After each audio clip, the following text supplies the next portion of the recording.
Okay, so ladies and gentlemen, we are live on the Pan African Daily TV as usual on this special edition on Wednesday. I want to thank all of you for joining this stream tonight. And you know what we do usually. When you join the stream, make sure you click the link and share and invite one another to be with us on this stream.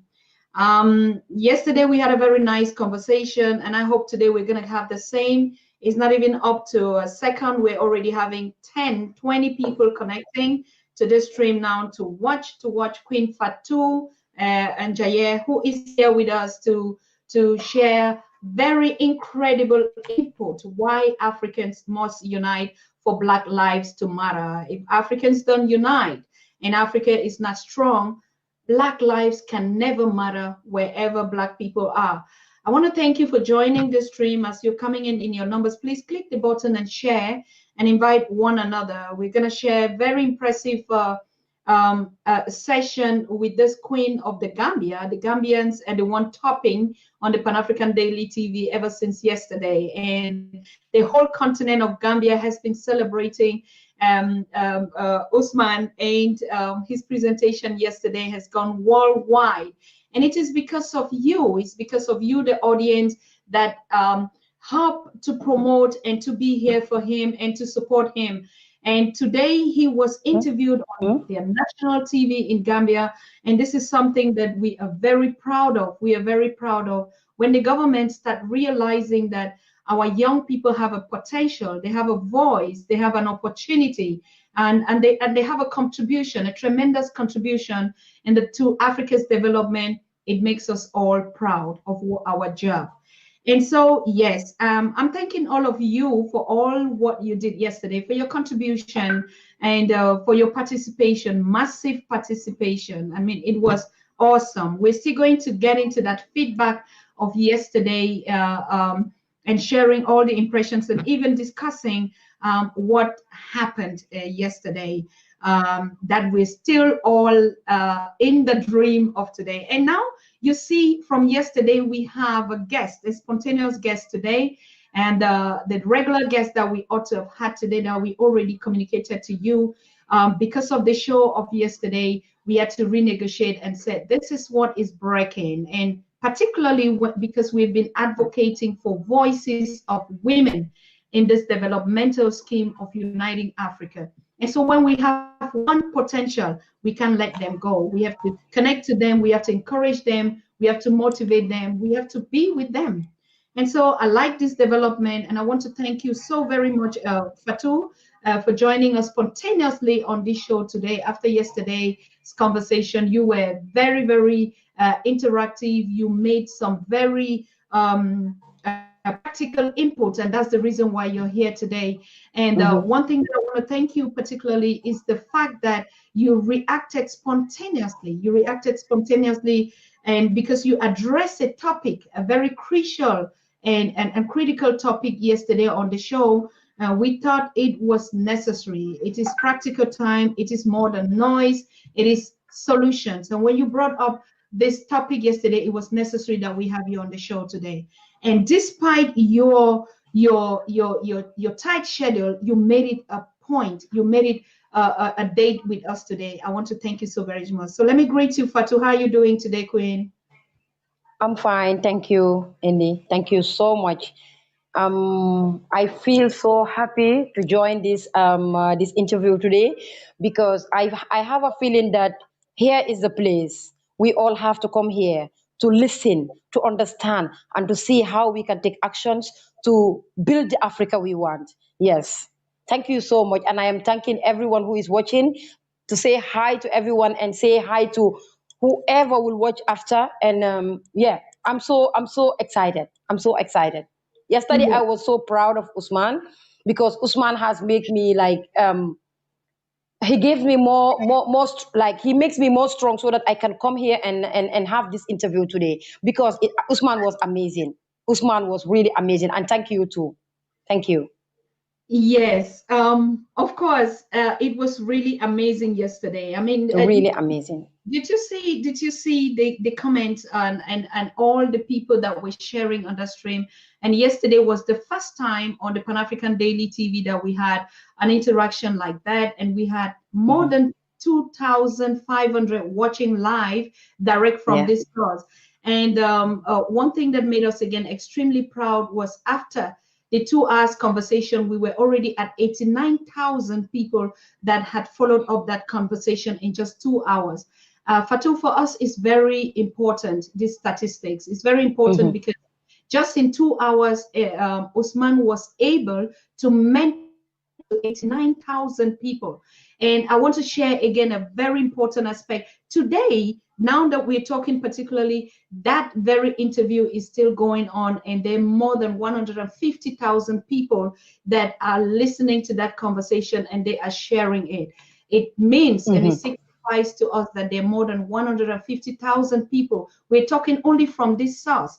And we're looking forward that by weekend, more than 1 million people must have shared that Of conversation. We're course. talking about African people. Mhm. So it was very important, Fatou, what you said yesterday. Can you just remember what actually motivated you that you came on, you called for more than 200 times. 200 times I saw your missed calls, and you insisted. What was really that message that was picking you in your stomach that you say, hey, I have to break this through? Thank you, my sister. Yes, I insisted because I see this platform as a platform that I have to participate on.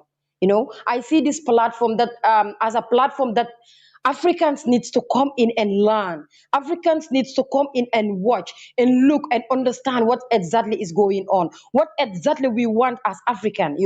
I have this feeling yesterday that if I like yesterday, if I was not like, if you don't pick my call yesterday, I would have not like.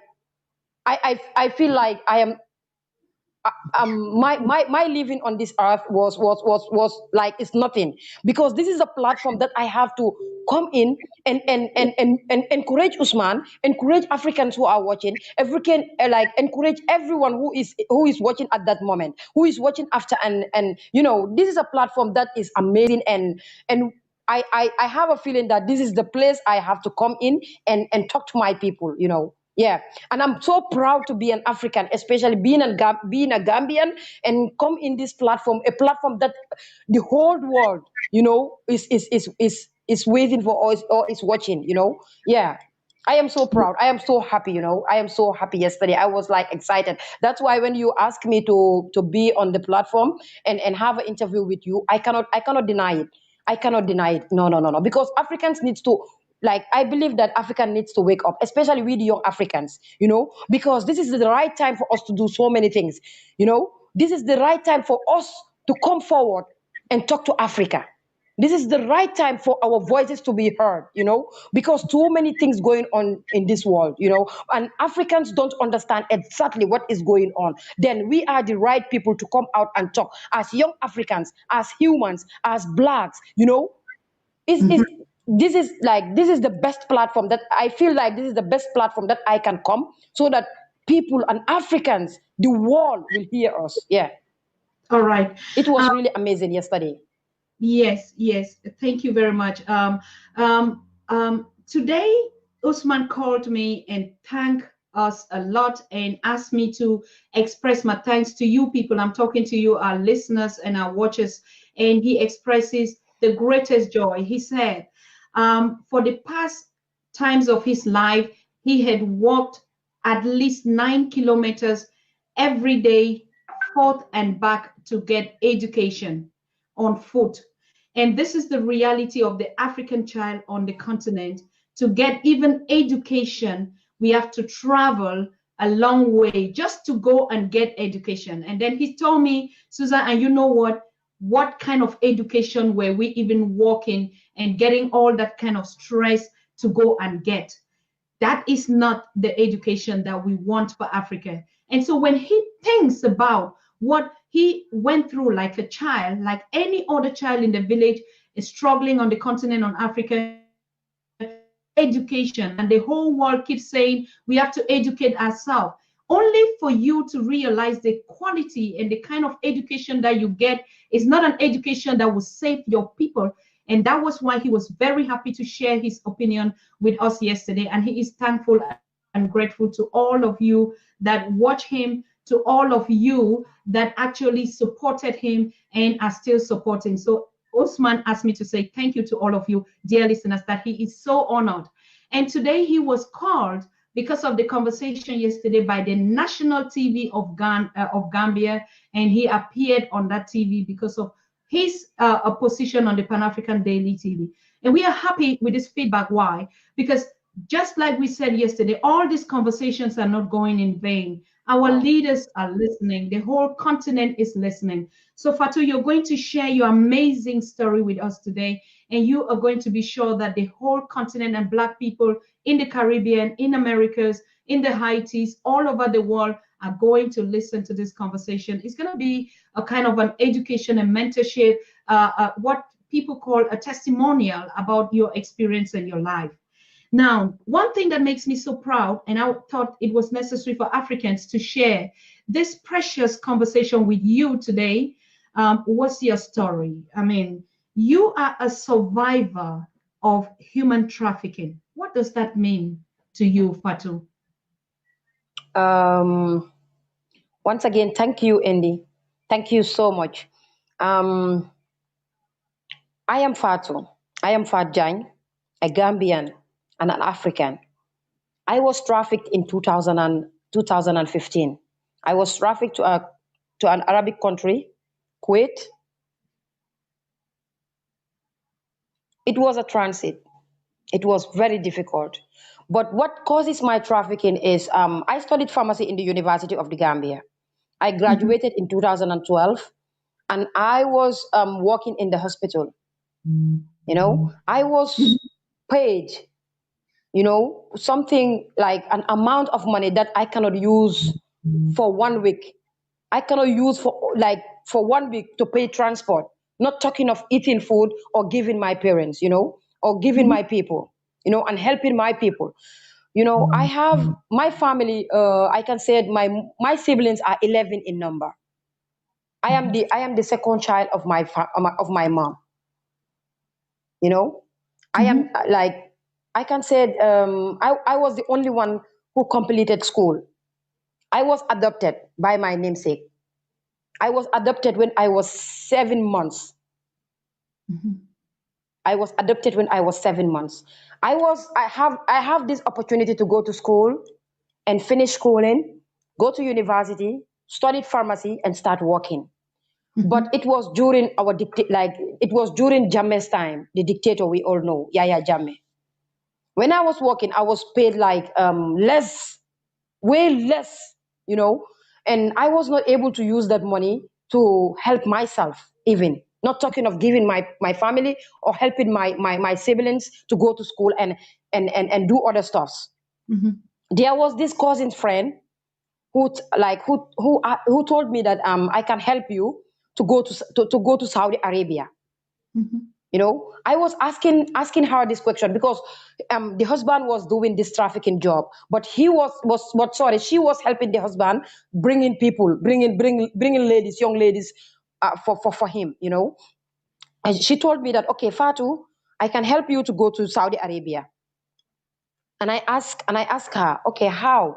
She said, okay, if you have this amount of money, I can help you to go there. And when you go there, you will not get tired. You will have a decent job. I can help you to do this, to do that, to do that.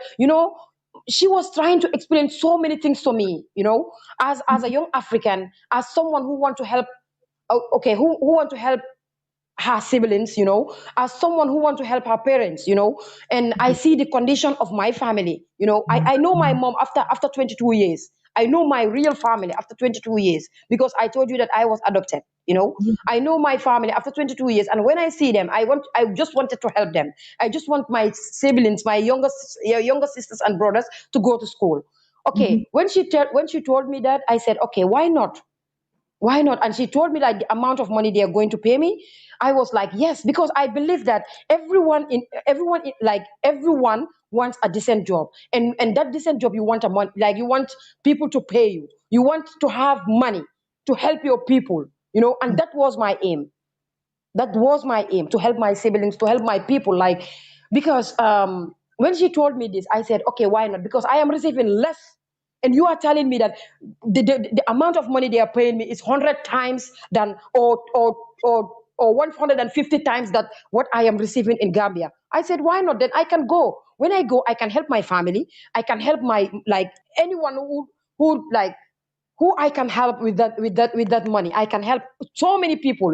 My family will not be suffering again. I can help my parents. I can help like, I can help so many people. I was thinking, imagining big. I was Mhm. like, okay, yes. Then I want this. I want to go to Saudi Arabia. But people, when I start telling people, okay, this person is helping me to go to Saudi Arabia to have this job and do this.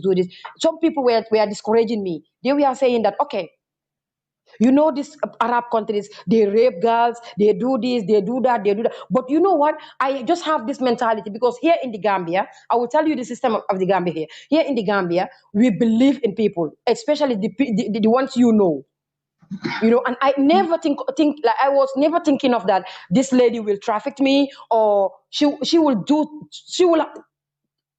try to harm me. I was never thinking of, because she's a family friend.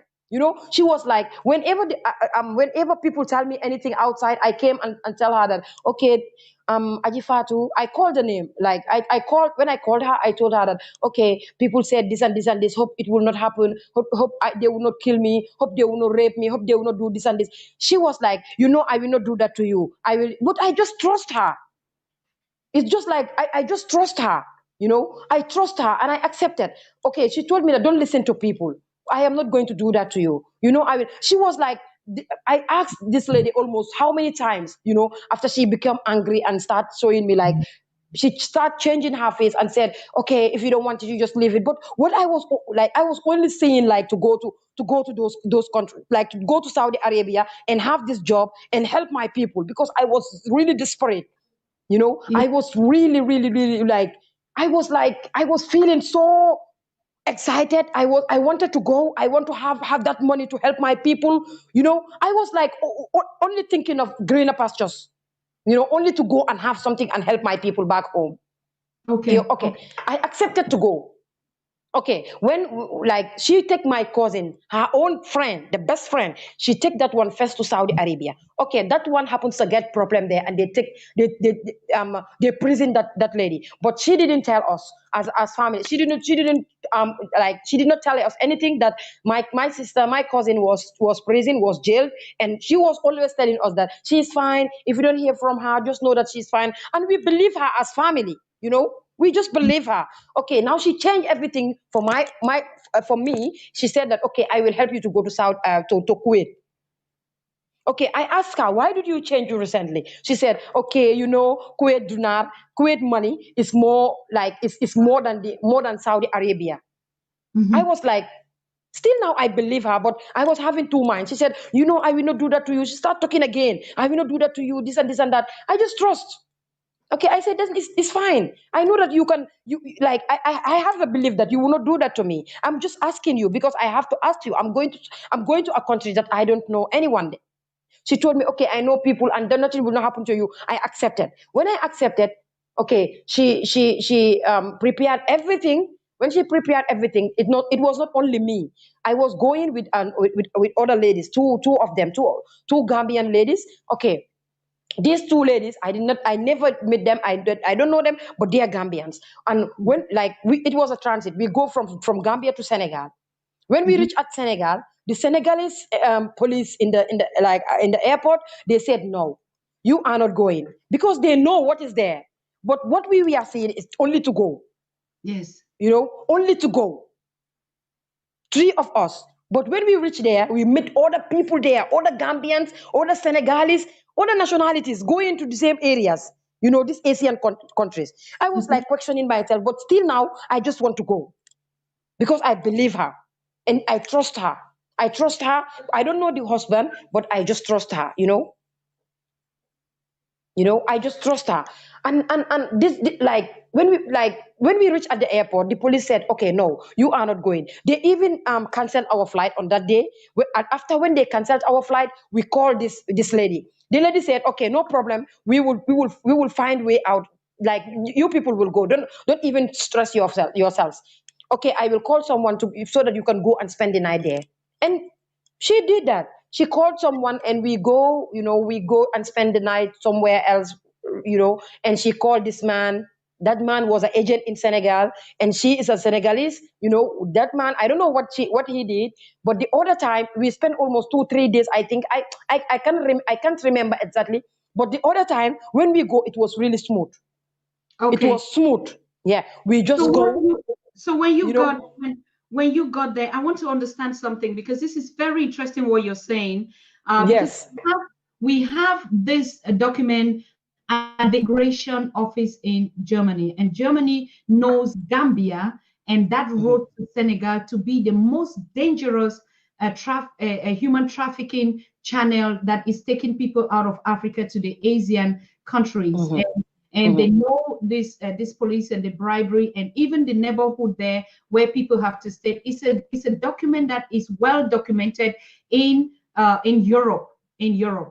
mhm. And that's why this story is very important. This experience Yes. is very important for young people out there that are listening to you, particularly young girls, to understand the situation, the relationship between trusting someone. Because sometimes when we hear about this trafficking, we're thinking that they are even the Arab people that are doing that. But to understand that it's even our own people that are doing that to their people is a kind of a slavery. It's a kind of like selling your own brother into slavery. And we see that every day happening in Libya till today, that we see African people, even from Nigeria, or women in Italy, are taking their siblings, their friends back at home, their relatives, and then Mhm. collecting a lot of monies from them, promising them that they're going to come out in these countries, earn money to help their families and themselves. So Yeah. when you got there, what happened?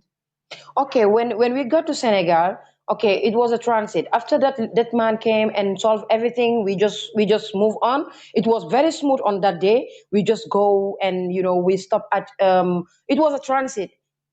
We went to Ghana. Yes, we went to Mali. We stopped at Mali, and each African countries we land. We collect other Africans. We order we collect other African ladies, young ladies, young girls going to these Arabic countries to go and work as a maid. And these girls, can you imagine these ladies? They don't know exactly, as we don't know exactly when we go what we will find there you know and any African country we stopped,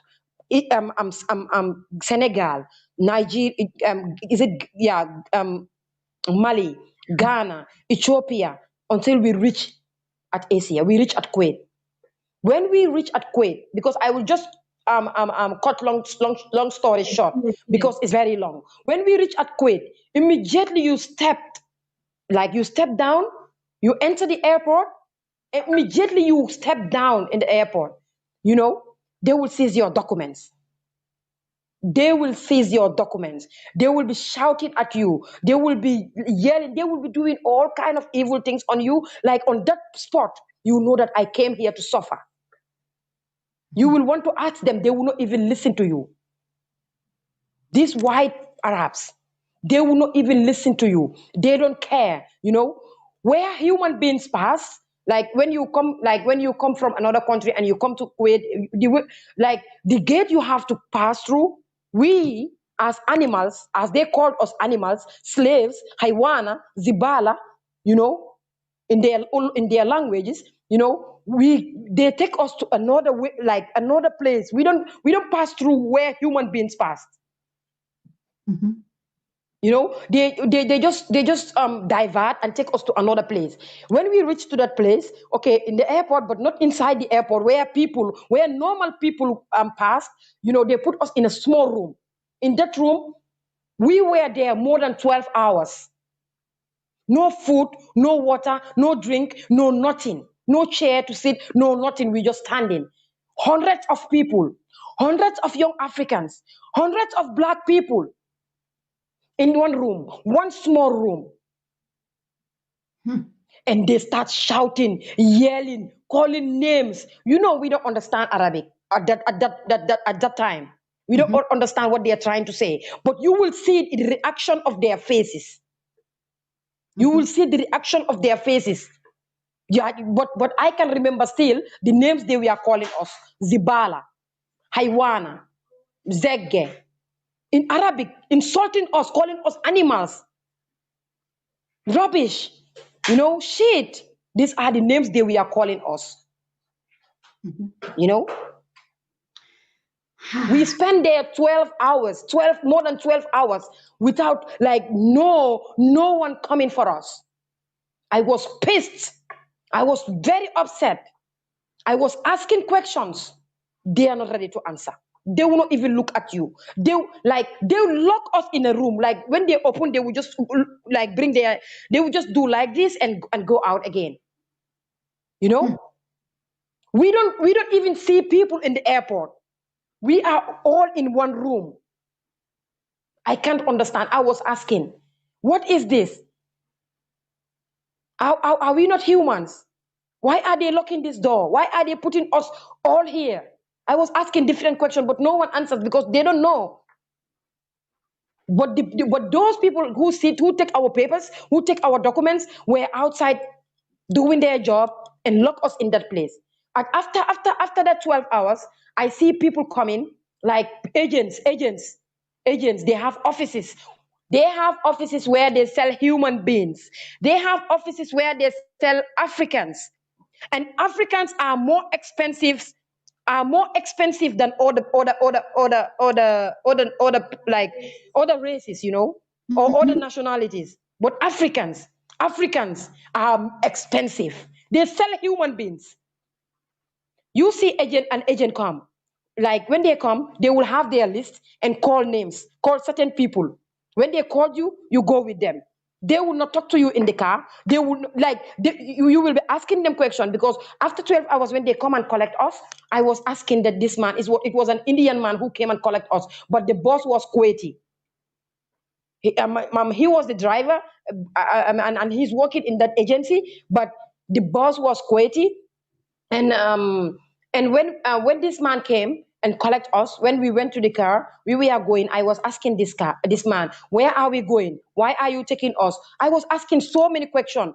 Why did they take our papers? Are we not? What are we coming here for? Are they going to kill us? Where are we going? Because we go for it was very far from the airport. It was very far. And when we reach,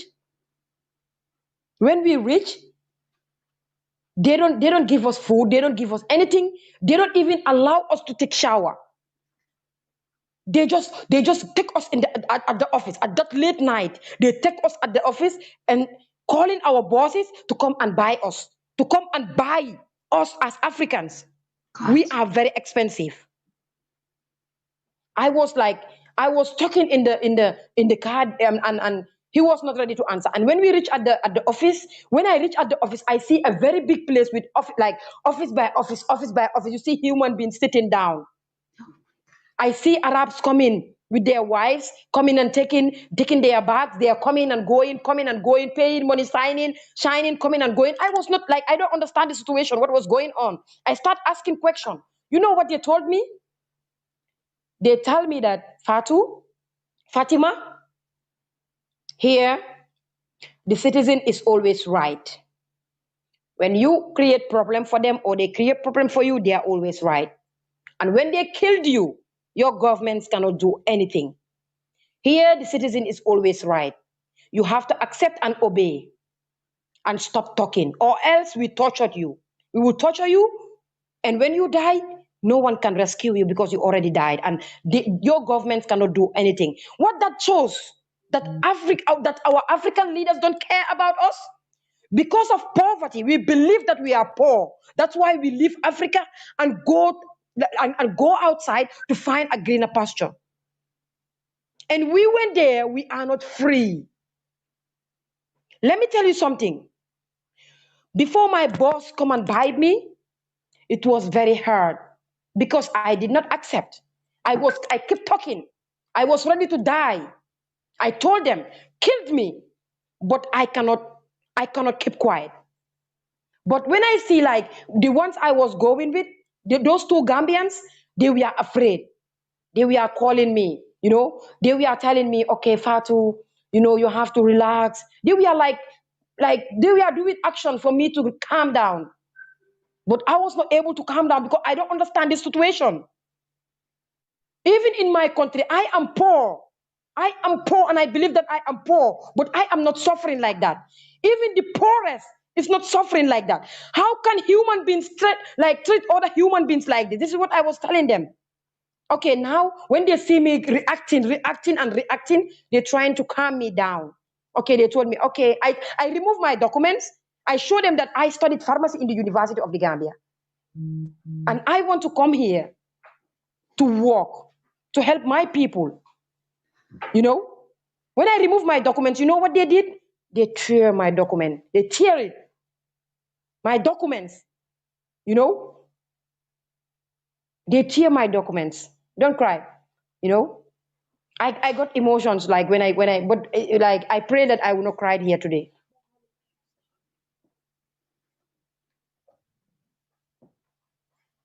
They tore my documents. Okay, and when they did that, I was like, okay, really? I was so pissed. And I kept talking, I kept whiling. Okay, now someone came in front and said, okay, now we are going to help you. You studied pharmacy? Okay, now we want you to go and work. You work for 3 months and we will help you to go and do the job you came here for, the job you think that you can do. And I accepted because no one can buy me. Any Arab that come inside that office, you see me, I start talking, when I start talking, you like you cannot you will feel like someone told them that, okay, in Arabic, that when I go to the office, when I go to their home, I will kill all their families. That what she said. After I asked them, they said that's why they calm me, because they see me how I was whining. They calm me when I calm down, and they told me that they can help me after. I accept. That was not true. They were lying. I went there in the house. I start walking. At that night we came. We don't eat. We don't. You went to the house, to the compound you're gonna walk with, and the family you're gonna walk with. They how many hours traveling? Almost 12 hours or so. You want me to come and start walking. They asked me to wash a dustbin. When I wash this dustbin, you work for in these Arabic countries, you work for 24 hours, I can say it, without no rest. Because when you go to sleep maybe 2 3 hours, you wake up, you wake up you wake up early in the morning and sleep early in the morning. That's what I can say. 1 hours, 2 hours, and you don't sleep in the bedroom. You sleep in the kitchen, toilet, all this. And when people try to explain this, people like most Africans don't believe, and this is the real thing. This is what is happening. All this torturing, all this maltreatment, all these abuses, all this happening and still happening in these Arabic countries. Our African ladies are really suffering in these Arabic countries. I was tortured. I will just cut long story short because it's very long, so that people can call and ask. You know, in this country, in this Arabic country, in Kuwait, I suffered there a lot, and I see so many suffering. I see so many killings. And nothing comes out of it. Nothing comes out of it. Not only in Kuwait, Lebanon, Saudi Arabia, Qatar, Dubai, the same thing, more than worst. And this is the real fact. This is the real thing. I was going round and going round. Any compound I go, I didn't work for 1 month, because you cannot handle the amount of work they are going to give us. They said Africans, they don't get tired. They are not humans. They are slaves. You know what? There was my one employer. Okay, in this family compound, I was working in the. They have sometimes 10, 11 11-story buildings, you know. They have 10, 11-story buildings, you know. And these people, like, you will be the only maid in that compound. They can have 15 family members in that compound. They can have 10, they can have more than that, and you are the only one running for their services. And you have to be running. You have to be doing their job. You know, this tissue paper, this Yes. tissue paper, it can be here, you know. The tissue paper can be here. You are in the 12-story building or 15-story building. They are at the parlor sitting. Someone needs this tissue paper in front of her. They can just ring the bell.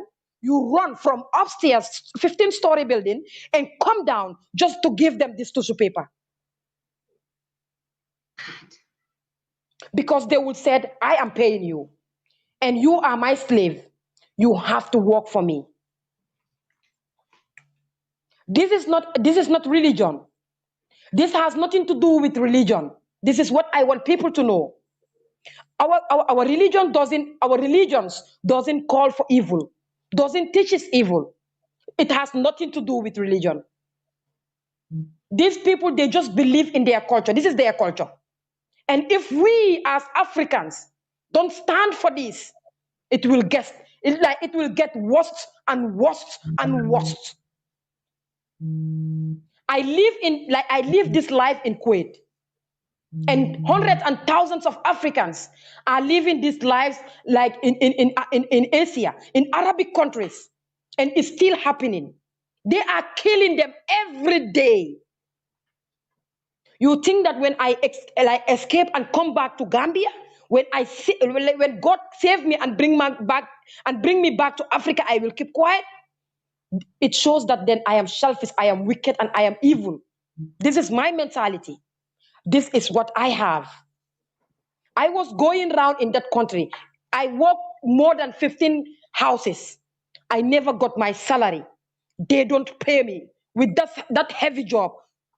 Every month I will ask for my salary, they will not give me. This is what is going on in Arabic countries, and the whole family can come and beat you. Only if you broke a glass, or even if you don't, if you might not do anything. Someone may just hate you in the family, create problem for you, and they beat you to death. I see that. They raped you, they harass you, they embarrass you, they abuse you, they torture you. What is our African leaders doing about this? And our African leaders are signing MOU, Memorandum of Understanding, with these Arab people. Taking young Africans to go and work for those people. Did they know what those people are going through? Right now, as I am talking to you, I am communicating with Africans in Lebanon, in other Arabic countries. They want to come back home. They can't come back home. They lock them. When I was there in Kuwait, my phone was taken. They take your phone. Sometimes you don't have communications. Sometimes when you call your family back home, they don't understand. You know what they will tell you? If you don't send money, you are there and you are not sending money. You don't want to work. Because the one who trafficked me with the husband, tell my family that they give me a good job and I don't want to work. That's not true. My family don't want to listen to me. My family don't want to listen to me. What they want, they don't see me sending money. They don't see me having anything. They are not ready to listen. Because this is all because the trust they give that lady. They believe that what that lady was saying, or with the husband, that I went there, I don't want to work, but I know what is there. I know the suffering there. I was very stubborn there because I cannot accept that. You know, I cannot accept that. But the one accepting that, they are really suffering more than me. I suffered a lot Someone attempted to rape me. How many times? Someone who have a big position. I was like that. I was like that until I went through the jail. When I went to the jail, I met so many Africans there. I met Africans there. Even in the jail, there is hatred of Africans with other nationalities. Everything that like when they spoil anything in the jail, they said it's Africans. Anything that any problem in the jail, they said Africans, and that was not true.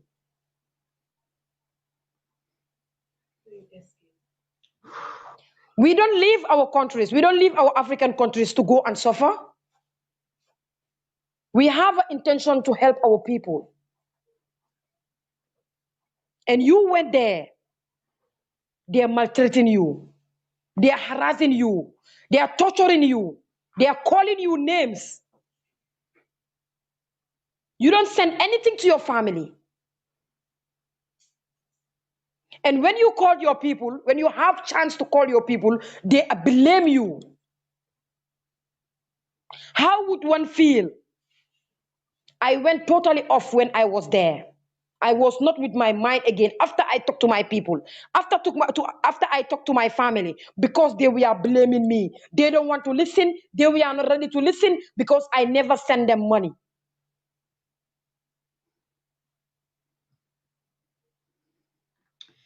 Fatou, Africans are leaving Africa, going outside, all because of what?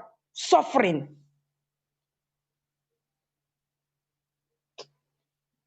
Why do we have to suffer this much? This is my question.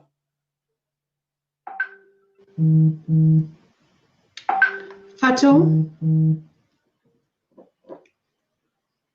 Fatou, can you hear me? I'm sorry, Fatou. I'm sorry. I'm sorry. I'm sorry. And the audience is actually weeping with you. Your audience is weeping with you. We're all weeping with you. And Africa weeps. Africa weeps. And this is the reality of the Africa that we must build. This is the reality of things that we sit and we talk about only the beauty of Africa. We talk about the love of Africa. We talk about our resources. We talk about every other thing that we are made that makes us powerful. But this is the reality of what we don't talk about. And Africa, it is time to wake up like you see your sister, you see your queen crying and weeping and mourning. And I hope our leaders are listening, not only our leaders, even us, the families that are putting our own people into slavery. And that's why we said the topic today is Black lives can never matter until Africans must unite and build Africa. Black lives will never matter anywhere in the world. I'm very sorry. I'm sharing your pain, and everyone is sharing your pain. Because we can talk about everything on the Pan African Daily TV.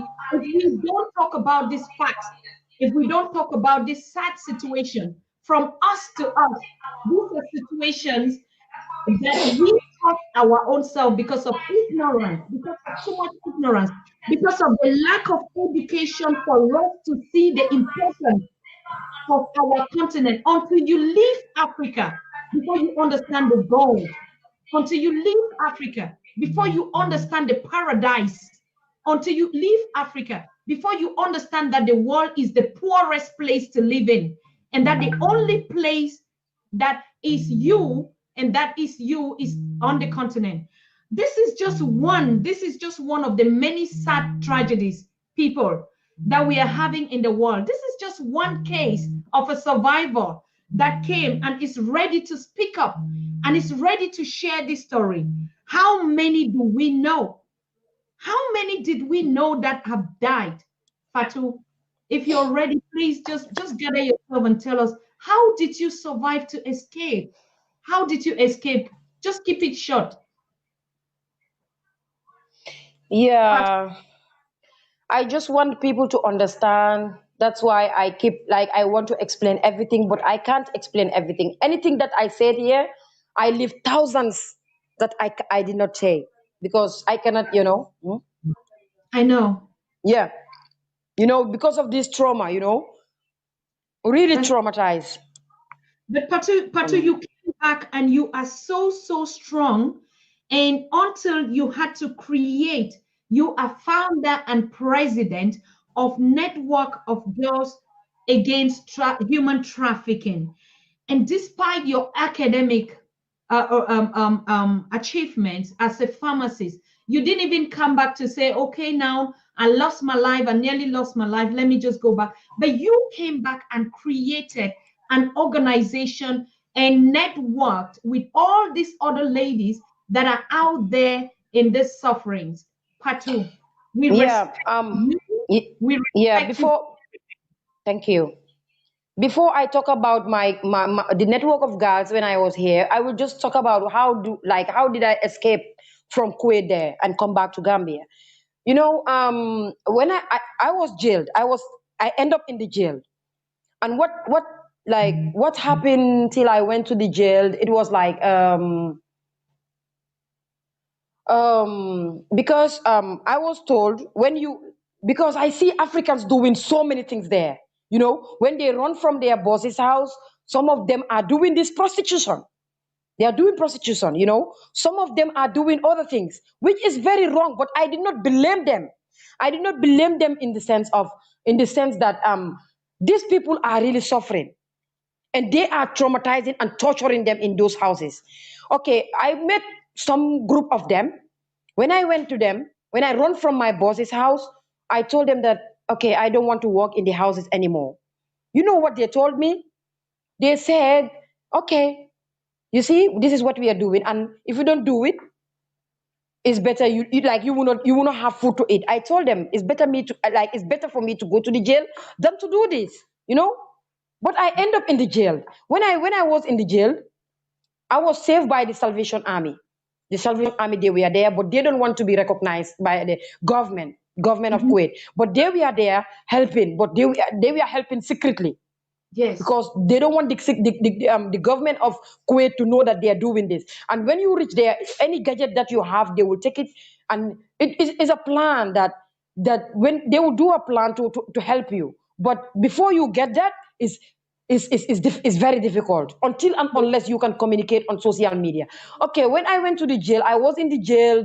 I was in the jail, suffering in the jail, seeing so many problems there. But I even forget for how long, but I think I can say it for almost 2 months, 2 to 3, yeah, 2 months, for almost 2 months. But I cannot say exactly which time because so many things were going on. I was traumatized and confused. I was not thinking like straight.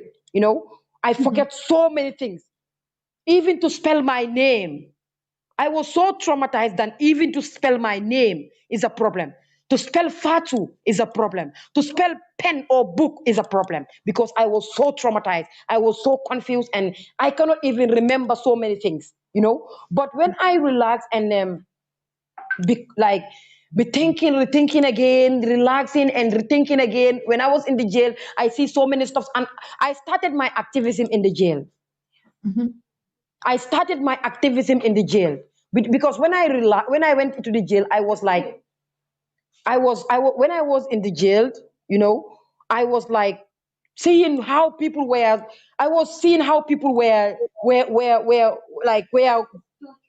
tortured and what they were going through. I was going from one person to another, talking to you, like asking you certain questions. But you will see that they are so traumatized that they cannot even talk.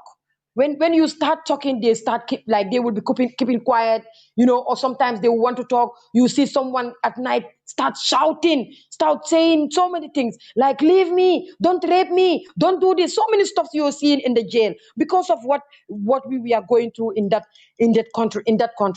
I was like that until we later have they called our name that we before that, when I was in the jail, they killed 3 people. When we were there, they killed people in front of us. They will hang you to death. We were we were in the queue, like to die. to die, because you don't even know what's the reason of them killing those people, who people are innocent, and you will know that they are innocent Africans. you know Through that, okay, they start calling names like you have flight to go to, yeah. I understand that there are some things that you cannot share with us here. That is understandable. It is okay. Hmm. Hmm. Yeah, keep it to us and we would fix that. Now, when you came back to Gambia and you started this organization, how are the young people reacting? Do you try to advise? Because I see on your network you advise young Gambians, and I think that was the reason why you were so emotional yesterday about this presentation of Usman saying we should not leave our countries because of this reality that you had experienced out there. How are the young Gambians reacting to this, particularly the young girls? Do you still see this kind of trafficking going on? Okay, when I was in the like when I came back to the Gambia, I was like, I have to form something that will raise awareness, that will Yes. make people understand what exactly is going around the world, what exactly is going to, like, what exactly is happening in these Asian countries, in these Arabic countries, how Africans are suffering there, and how Arabs are torturing and maltreating Africans. When I come, I start reaching out to authorities. I start going to so many places asking people. But whenever I go to a place, I explain my story. They will show like they want to help, they want to support, but they will not do anything later on. I will Mhm. keep following up. I will keep following up because I came with nothing. I came with empty handed because I was deported back to Gambia. Mhm. I came with empty handed. You know, I was like going around telling people, I was going door by door to do this sensitization. Mhm. This makes me to become an activist since when I was in the jail. Escape coming back to Gambia. I became an activist. I don't know what activism is before. I don't know what sensitization is before. But my mentality was I have to tell people what exactly is going on. And I will not listen to any family member who will try to distract me and tell me don't do it. Because they were telling me I should not go outside and talk. I should not come to the media and talk. I should not explain to people what happened. But I said I will come out because I don't see any Gambian doing this. And I see hundreds of people who were tortured, who were suffering, who were trafficked, and came back to the Gambia getting more trauma, because they did not tell their stories. I Mhm. start telling my story and start crying. I start going to my Facebook live. I start going to social media, doing live, writing and doing every day. People were criticizing, were telling so many things, were like abusing me, harassing me, discriminating me, but I don't care. Because I was having this mentality, I am the only one who can save our people. And that was the mentality I have. I believe that I was the only one who can do so many things and help my people.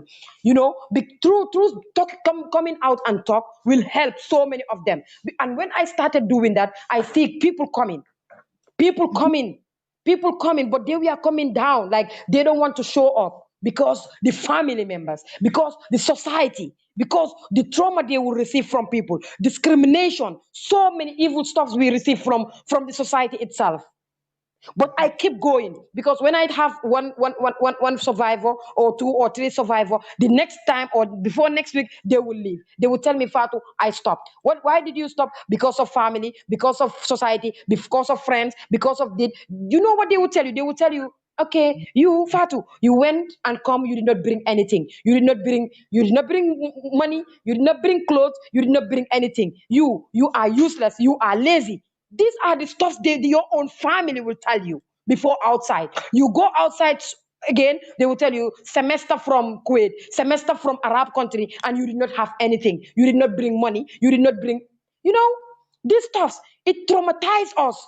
It disturbs us. The culture of silence in Africa, it needs to stop. We have to break this culture. This culture have to be break, and only we break it. That will be the time we're free. Only we are ready to liberate ourselves as Africans. Only we are ready to believe in ourselves. Like only if we are ready to believe in Africa, to believe that we can make it here, to believe that we as Africans, we have to build Africa.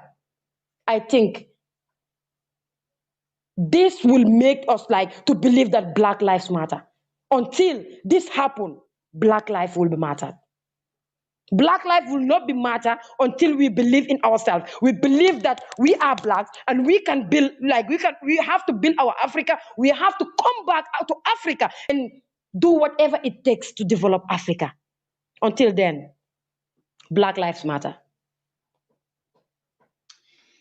Yes, that's the truth. That's the stigmatization. That's the reality, people. And I think it is so very important for us to share this kind of conversation, no matter how painful they are.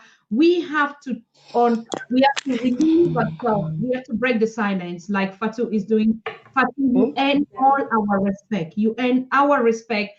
That's why when I heard your story, I knew there was more to this story than what you were saying. And I went into your organization and I see the impossible work that you've been doing out there.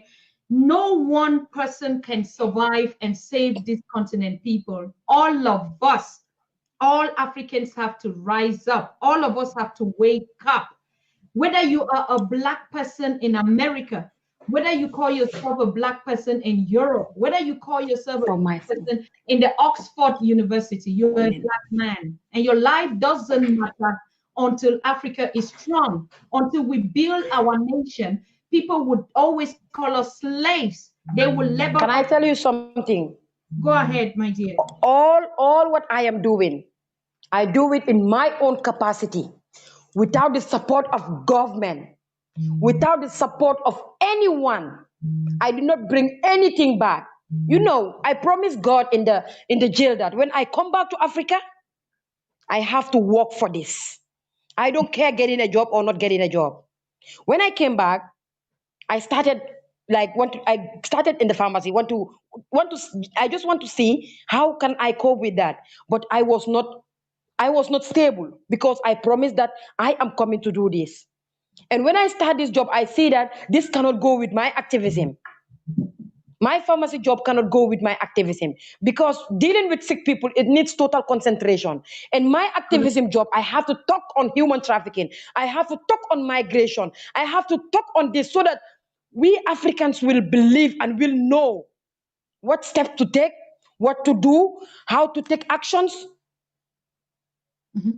how to do things together so that we can fight this together. Because I believe that every human being on earth, every African must know what human trafficking is, have to know what human trafficking is, have to know what smuggling is. Gambia is not doing nothing on human trafficking. Can you imagine? Last year, we are in tier 3. Because what Fatou Jagne, I will give the credit to myself. I cannot give the credit to the government. Because Fatou Jagne, when I came back, all this noise, I start all this raising awareness, trying to stop people. I spend everything I have, or all the sacrifice I am doing in my continent. I do whatever it takes to fight human trafficking. I buy credit, I call people. I buy internet, I interact. I do Facebook Live, I do social media, Twitter, Instagram, everywhere, all my social media, only to talk on migration, to talk on human trafficking, to talk on how Africans are suffering in this Arabic world, to talk about how they are killing Africans, how they are traumatizing them. You know, these people, like, you are working for someone and they don't give you food to eat. You work for 24 hours with no rest. You don't drink, and before you, like, the food they're giving, sometimes when they're giving you food, like, that food cannot even, like, you will, it's really crazy. I can't even understand. I want everyone who is watching this live today to share it to all your social media so that people will know. Because this is the right time for all Africans to wake up. This is the right time for us to unite, to connect, to communicate, to collaborate, and make sure take actions. And strong actions, I mean. You know, we have to start believing in ourselves. We have to start believing in Africa. We have to stand up and talk to our leaders. We are the ones who put them into office. Africans are really suffering. Young Africans are really, really suffering. You know, all this happening in this, in like all this happening in Africa is because of bad leadership, you know. But I will not blame them that much. I will blame ourselves as Africans, as young people, to take actions, because this is our continent. This is our Africa. And until and unless we take strong actions, that will make Africa move. Because there are, right now, as I am talking to you, there are thousands of Africans suffering in this Arabic world. You know, and our African leaders are still signing MOU to take young Africans outside to go and work for these Arabic people. I think Africa needs young people more than these Arabic countries. I cried for Africa. I cried and cried and cried for this because, you know, it's really crazy, my sister. I want whoever is watching this live, you share it in all your social media because we have to talk about this. We don't have to relax. I get no support, you know. I get no support for it, but I am doing whatever I can to reach out. I am doing what, you know, I criticize my government. You know, I criticize all these political parties, all of these political leaders, but they all take me as enemy. I criticize them to take actions. I don't criticize them to be my enemy. Until we criticize them, they take actions. We don't have to be afraid of our leaders. We have to tell them the truth. We have to believe in ourselves and make them believe in Africa. How can someone come from nowhere, a foreigner, come and dictate you how to rule your country, how to be with your people, how to handle your people, how to do things in your own country? It's the right time for Africans to wake up. It's the right time for us to face what we have to face once and for all. We cannot be rely on those people every time. You think that they love us? They just want their interest. They know their interest is here. They know what they want. They're just pretending. They can never love us. They see us as animals. They see us as slaves. They see us as no one until and unless we believe in ourselves. Come back to Africa and build the Africa we want. Wow. Mother Africa is speaking, and you can hear the power and you can hear the voice. And I believe in Africa. Yes. And I want every African to believe in Africa. I personally, I want to be the African that Africa will be proud of. Amen. I want to be the African again. I want to be the African that Africa itself will be proud of. Thank you. Thank you. We have to do something, my sister. We have to take actions. We have to believe. We have to move forward. We have to communicate. We have to unite. We have to connect. I am talking to all African leaders, starting from the African Union. I want to tell them that we are not liberated. We don't have to celebrate Africa Liberation Day.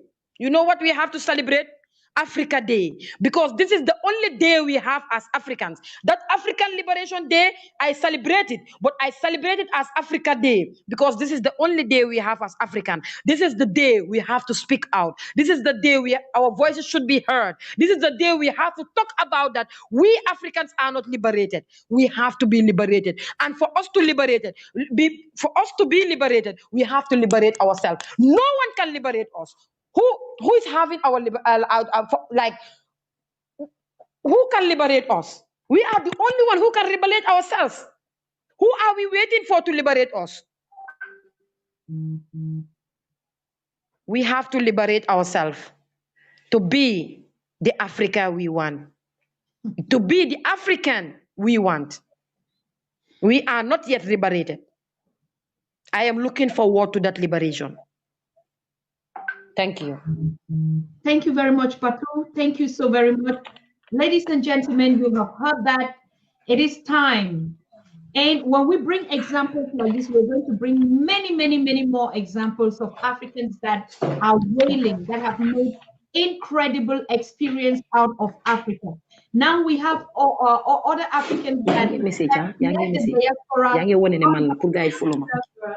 build Africa, and they are confessing or they're giving testimonials. Now we're going to start bringing that Africans that have made a bad experience leaving their continent and dreaming and hoping that there's a paradise somewhere where there is nothing. I'm going to pick up the calls now. I just want to say something. Okay. You know how many thousands of Africans die in this Mediterranean Sea? Oh, yes. You know how many thousands of Africans join these boats? You know how many thousands of them died only because of they don't believe in Africa. And I cannot blame them too much. I will blame the African leaders. These people are young people who know nothing about Africa. You have to teach them about your continent. You have to teach them about Africa. You have to make them believe. But if you don't give them anything, if you don't show them anything, if you only showing them negativity, if you only showing them the bad side of Africa, if you only showing them that you are poor, if you only telling them that you are poor, you cannot do it, you cannot make it in Africa, yes, they will live. They all died, and they don't deserve to die. They don't deserve to die.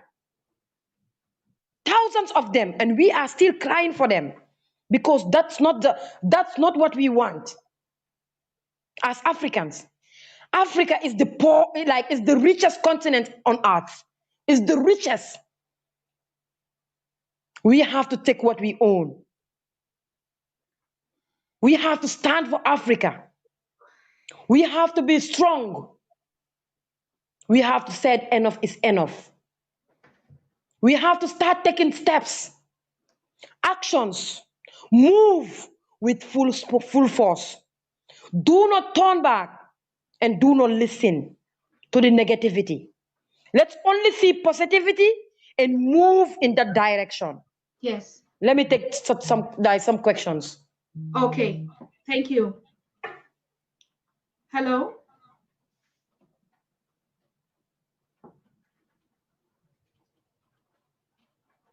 Hello. Hello. Yes. Hello, you're live on the reg. We can hear you. Yes, go ahead. And I join you from West Africa. Okay. Hello? Hello, my name is Marco and I'm from West Africa, Liberia. Yes, I'm hearing you from Liberia. Welcome to the show, brother. What is your contribution or your question? Thank you very much. I'm very happy when it comes to Africa Unite in Africa. You see, yesterday I listened to Usman. Hello? Yes. It's unfortunate your line is a problem. Please try to reconnect again. Your connection is not good. Hello? Hello? Hello? Yes.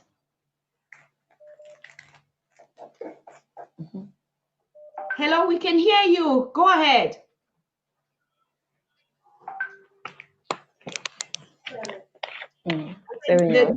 The connections are really, really terrible. Let me pick up this other one. Hello? Hello? Yes. Yeah, good evening. Good evening. How are you?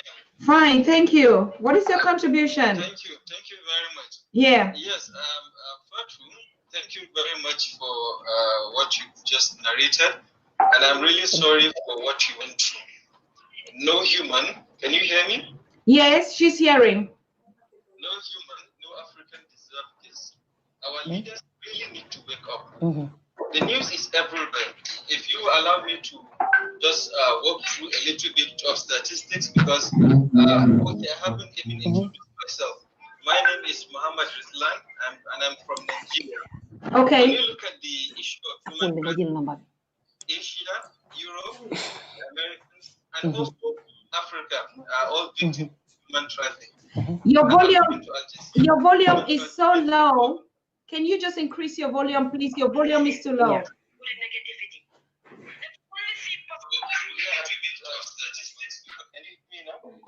Yes. Okay,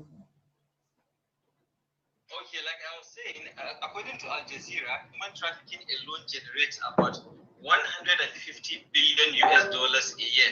When you look at what is at stake, you can imagine why people go into human trafficking and they are willing to go to any length to continue that business.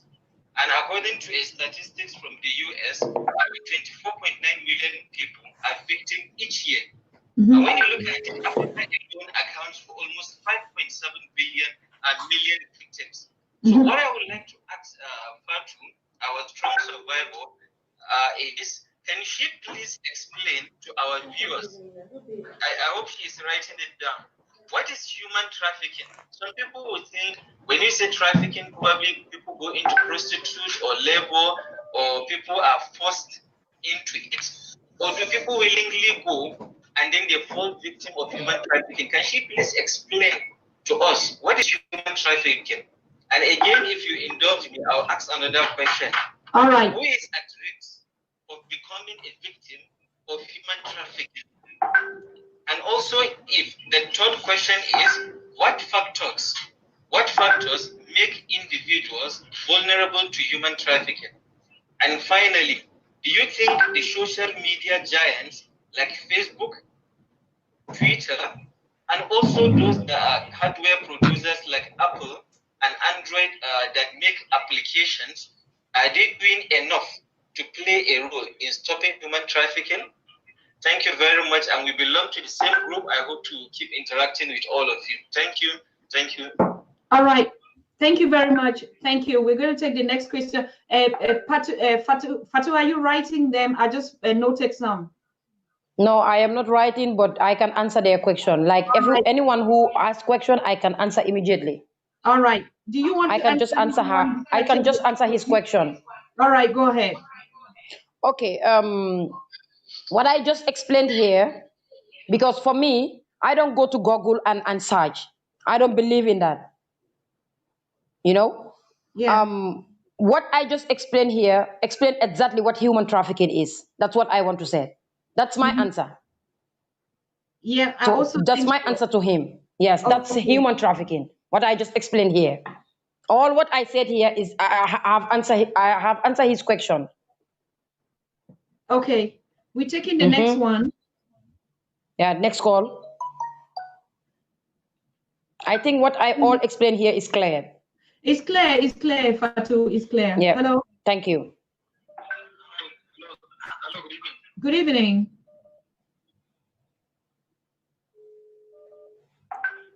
Hello, good evening. We are listening. Go ahead. What is your question? Hello?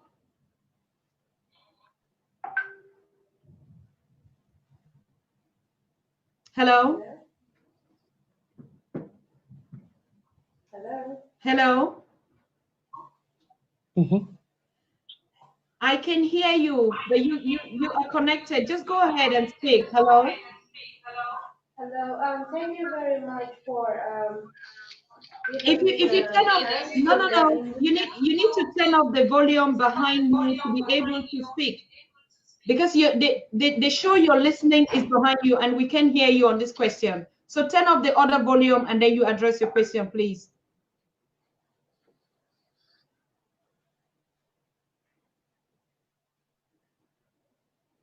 Hello? Hello? Yeah. Yeah, my name is Marco K. and I join you from Liberia, West Africa. Okay. Thank you. Good evening, Fatou. Good evening. Thank you this evening, Fatou. I'm very proud of you. I listened to our sister in studio. I listened to Shin and Usman Ture yesterday. I listened to Usman Ture. I followed the topic of Usman Ture. Usman Ture has set a record in Africa that no African ever set before. Usman Ture, a very young and educated, very young African, refusing scholarship to the Western world. I think Africa is one of the best continents in the world. We have to prove to the world that Africa is one of the best continents, so that people cannot take us to be like a slave. Because those days the white took African to be slave, and up to now, people don't take black, that black people are very important people. If you see some black in some African country, the capital city is very far better than some European country capital city. Look at Rwanda. If Usman Toure can come out to say he prefers scholarship to go to Rwanda, it means that Africa is one of the best continents within the world. And I do believe that no white that will look at Usman Toure first step to say he's not a sound person. Usman Toure from Gambia, and Gambia has to be one of the smallest countries in Africa and in West Africa. And somebody from Gambia,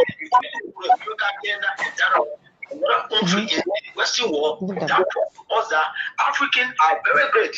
If we Africans and unite, I do believe that Africa will be the best continent on the face of this earth.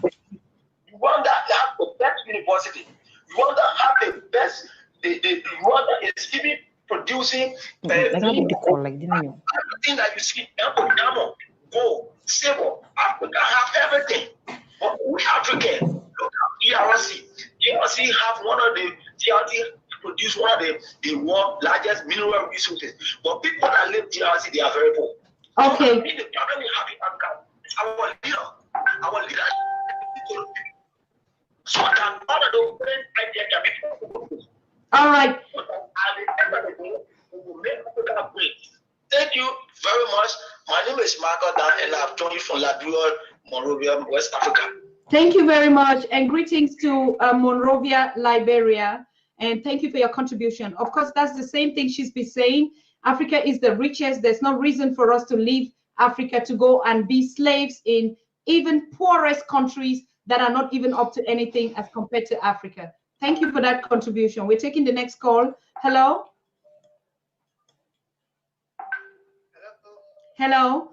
Please, if you let me just say something today, and this is exactly what happened yesterday. We understand that everyone has a contribution or to share, and if you call, please just go straight and keep it short so that others can call. It's the same thing we had yesterday, and we can pick up all the calls. I'm not talking to the caller now. I'm just talking to all the general callers. Go ahead. Thank you. I want to explain to people what my sister said. No, danga call di bay. Danga call so different nga dok call nga dok no la ame. Fatou, your microphone is on, so. Yeah. And myself, I've been You have to mute her. sight in my own self, which is 1989 in Cotonou, Rakodi. The sister which I met for the Togo border, which led me to the Cotonou, she went that place because one pastor sent him to that place because he wanted to take him to Germany that time. And as he's supposed to stay there, he must prostitute to get himself until he get that woman to be in Germany. Here in Spain, since 1996 up to now, this we see that the Nigerian girls, those bring them, and after when they pay them money, them to go to Nigeria and bring those girls, buy those girls from Nigeria and come here to prostitute them. So it's we ourselves who we should do that kind of wickedness to our own selves. We give this kind of Arabians that kind of shit for them to do that shit to us. This all who said this bullshit come from our leaders, this kind of selfish presidents which we get in Africa, who isn't able to do nothing better for our nation, and they make our youth always day by day will live from that nation, so that them charges, them kids, they will take over for those bullshit which they do. So this time, this particular group which we have to talk ourselves, we must take steps to finish all those things. Okay. And those pastors who then call themselves pastors, who then using the Bible and the Quran to do this kind of worship, we must proceed them. All right. I'm so sadly to hear this, my sister speaking this. But me myself, I saw by my own self. Because for a long time, I'm on a track since 1989 up to today. And I saw all this worship in my own eye. So it's not something which is second back. conscious for what my sister is speaking.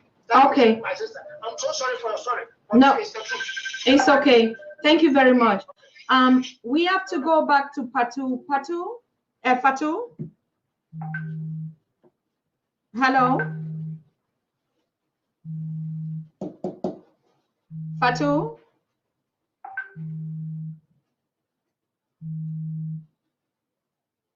Fatou, can you hear me? Yes, I can hear you. All right, thank you. A lot of reactions have been coming in and people saying exactly what you're saying. It's not only the situation of the leaders, but that also we Africans need to educate ourselves and find out and believe in it. What is your opinion? Exactly. Yeah. Yes, I believe that we Africans needs to educate ourselves. You know, we Africans needs to do like sensitization. We need to raise awareness. People needs to know. People don't know. They don't know, my sister. They don't know. People really need to know what exactly is going on. Because still now, when you tell anyone, like any lady, right now, because I'm so still now suffering, like people are suffering in Africa, which doesn't have to be like which is not fair. If you tell a sister, like a lady, that I want to help you to go to these Arabic countries, and don't tell anyone. You know how the traffickers are doing now? They will tell you, don't tell your family, don't tell anyone. You know, if you tell them, they will go to the marabut and do a small sacrifice, and you will not able to go again, just to traffic that person. And that person will have that mentality that when I tell people I will not go again, then it means let me not tell any of my members, family members. They will not tell their family members. I get so many calls, I do so many research. I stop hundreds of going. I stop how many people of go like who want to go to these Arabic countries, you know, because when I get this information that so and so is planning to go, but we don't know where she want to go, I will just tell them that give me your number. People contact me on social media for me to talk to their family members, for me to talk to their sisters and ask them certain questions. You know, when I call you and I know that I suspect that you're going, I first explain tell you my story. I tell you what I suffered from. I tell you what I passed through. Even though you did not tell me like you are going to these Arabic countries, or you are going to travel. When I start explaining my story, most of them they confess. They confess and said, "Oh, yes, it's true, sister. I wanted to go because of this and that and that." I will tell you exactly what is there. I will tell you exactly what I passed through, which anyone will not tell you. No one will not explain it to you. That is the culture of silence we are living in. This has to stop. We have to break this. This is the first thing that we have to break in Africa. The culture of silence. People are really silent. They don't want to talk. You know, so many abuses, so many rapes. You know, in this pandemic, you see this coronavirus, so many evils. They're raping so many young girls. They're raping so many kids. We need to raise awareness. We definitely really need to raise awareness, because all this human trafficking linked with these rape cases and other stuffs. Because in my organization, there are ladies who were raped in Kuwait, there, in Saudi Arabia, in Dubai, in Lebanon. And some of them are now planning to go. Some of them who did not some of them don't know what is there, but they are planning after this pandemic. When they open the airports, some of them have already buy their tickets. They buy tickets for them. They prepare their documents. They just want to go, but they don't know. How to stop them is to come out, go to all social media, go to the society, talk to our people, talk to young kids, you know, make them understand exactly what is going on. Africans need to be aware. We need to wake up. We need to sensitize our people. As some of us who know at least small thing about this migration, human trafficking, sexual abuse, and other stuff, we have to come out, gender-based violence. We have to come in front and educate our people. Education is not only to sit in the class. These are all education. Like, we are educating hundreds of people now. We have to come out and educate. Yeah, Fatou, I have a question, and this is very disturbing, and I appreciate what you're saying. We know about these organizations in Europe, and these organizations pick stories like this one for all Africans that are also out here and they are ignorant about the consequences of this. And because of the silence on the continent, they feel that when they come here and they talk to these NGOs, these non-profit organizations, and to these white organizations, they would help them. And most of them, they join these organizations and they begin to speak out about child abuse, about child marriages, and all these FGMs and stuff.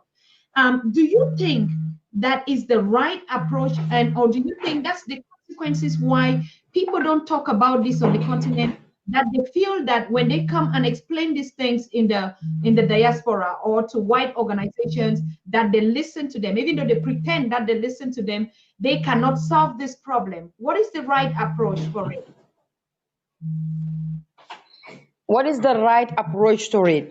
I mean, It's like, just to, yeah. yes. You mean what? I mean. Like, we have organizations that are NGOs in Europe, and now they use like our people. For instance, like your case, you could have not been talking to your people. It means educating them. So you'll be talking to foreign organizations about the situation because you have the impression that your people don't listen. Now the question is this the right approach? Because we think that these NGOs listen to these stories and they take advantage over us. And secondly, I think they cannot even help us solve these problems. So no, they can't. What you are doing, because we are educating our people, the same people that are perpetrating this very act are the people we should address the concerns. Okay, yeah, the approach we should take is like people like me.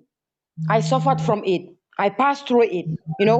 I know what exactly happens. We have to come out and tell our stories. For me, I show them videos. I tell them exactly what is going on. I tell them everything about this, about it. Whatever I know about it, I tell them. Because, like by using those organizations, talking to them, that cannot help. We are the right people. We are the right organizations to talk to them. Yes. Until and unless we come out ready to stand, to unite and talk to our people. Okay. That's the only reason we can do. All right. Thank you. Let me take this question for you. Hello? Okay. Yeah. Hello? Hello? No, I'm picking the call. Hello? Okay. Hello, my sister. Yes. Good evening. Good evening, sir. Well, I am calling from Switzerland, but I am a Gambian, and I am very, very proud of my sister, Fatou. Yes. And I'm greeting Fatou because it is not easy to come out and narrate what she has been through. In fact, I was already on tears. It is sad, but we need to hear this. We need to know this. Yes. And this what I always say. The world suffer a lot, not because of the violence of bad people, but because of the silence of good people. True. And this is very great. This is very good for her to come out, a platform like this, to let the African knows, to let the world knows what African have been going through. True. And this is very sad. And what she is saying, I believe in her. Not today because I've been following her. Well, she knows me because sometimes I always encourage her. She's doing amazing. She's doing a great. Yes. We need people like Fatou. We need people like Usman.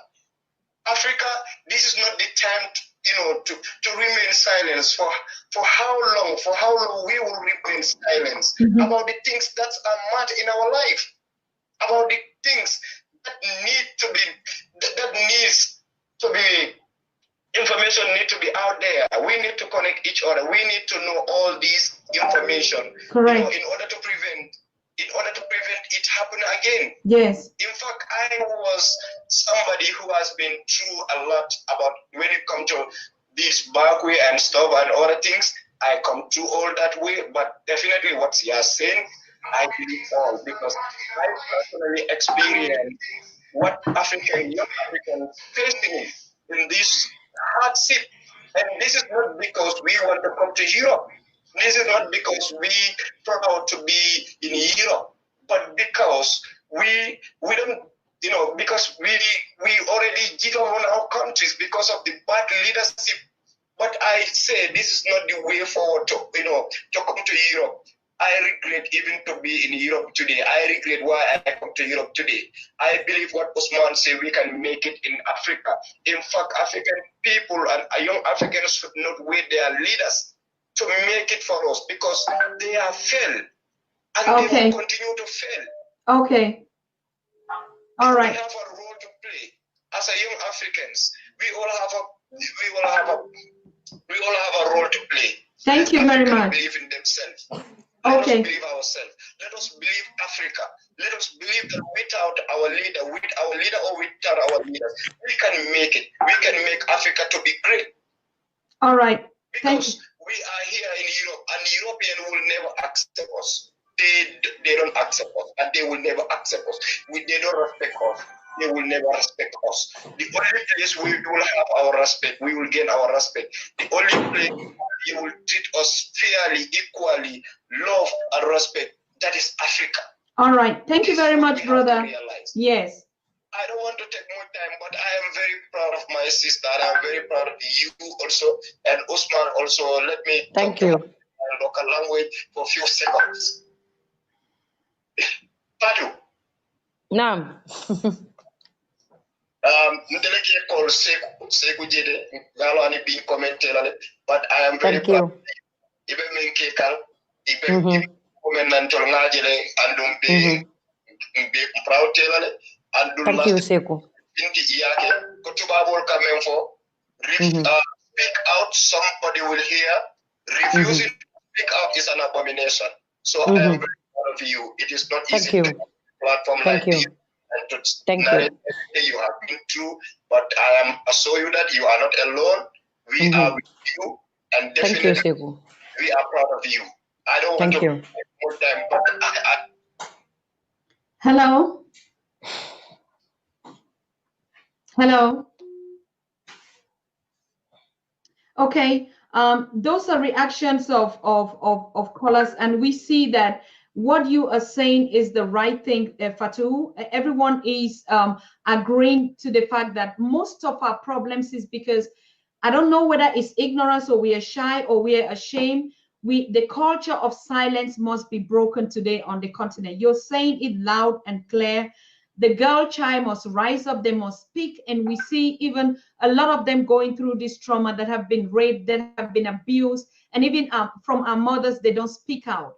Today you are speaking, and it is getting louder and louder, and we're really thanking you for that. Let me pick up this next call. Please, direct questions. If you want to narrate a story, I'm going to cut you. Direct questions, because everybody has to speak. Okay, we appreciate everything that you're doing, but keep it short. Hello? Hello?